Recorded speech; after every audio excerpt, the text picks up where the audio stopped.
এভারকেয়ার হাসপাতালে চিকিৎসকদের নিবিড় পর্যবেক্ষণে আছেন বিএনপি চেয়ারপারসন বেগম খালেদা জিয়া। এই মুহূর্তে হাসপাতালের সামনে আছেন আমাদের সহকর্মী সোহাগ বিশ্বাস। আমরা এখন সরাসরি যুক্ত হচ্ছি তার সাথে। সোহাগ, আপনি তো এভারকেয়ার হাসপাতালের সামনে আছেন এবং হাসপাতালে খালেদা জিয়া চিকিৎসকদের নিবিড় পর্যবেক্ষণে আছেন। এয়ার অ্যাম্বুলেন্সে আপাতত যাত্রা হচ্ছে না। হাসপাতালের সামনে যে আপনি আছেন সেখান থেকে সর্বশেষ কি তথ্য আপনি সংগ্রহ করতে পেরেছেন, কি খবর আছে আপনার কাছে? প্রায় 17 দিন যাবৎ ভর্তি আছেন বিএনপির চেয়ারপারসন সাবেক প্রধানমন্ত্রী বেগম খালেদা জিয়া। গত দুদিন ধরে মেডিকেল বোর্ড এখন পর্যন্ত কোনো ধরনের আপডেট তথ্য আমাদেরকে দেননি।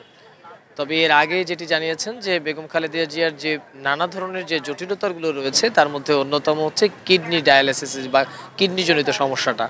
এই সমস্যাটা একটু বেশি প্রকট আকার ধারণ করেছে। এটা কি এখন এই মুহূর্তে মূল সমস্যা হিসেবে দেখা হচ্ছে।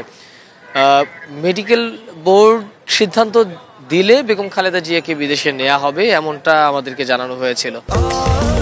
স্বাস্থ্যকর অল টাইম ফ্যামিলি কেক, সব সময় অল টাইম হেলদি লাইফ।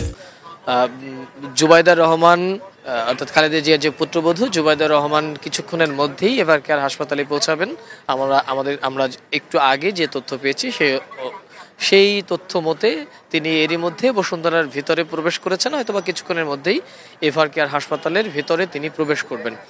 এরপরে চিকিৎসকদের সাথে আলোচনা করে সাংবাদিকদের হয়তোবা কিছু তথ্য জানাবেন এবং বেগম খালেদা জিয়ার শারীরিক অবস্থা কী অবস্থায় আছেন এবং বিদেশে নেয়ার মতো তিনি অবস্থায় আছেন কিনা এবং পারিবারিক সিদ্ধান্ত বা দলীয় সিদ্ধান্ত কী হবে সেই পুরো বিষয়টি সম্পর্কে জানা যাবে।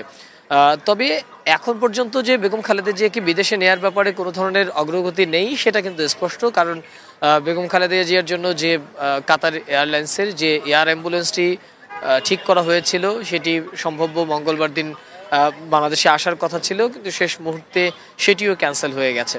তার মানে বোঝাই যায় যে এই মুহূর্তে বেগম খালেদা জিয়াকে বিদেশে নেয়ার মতো অবস্থা নেই।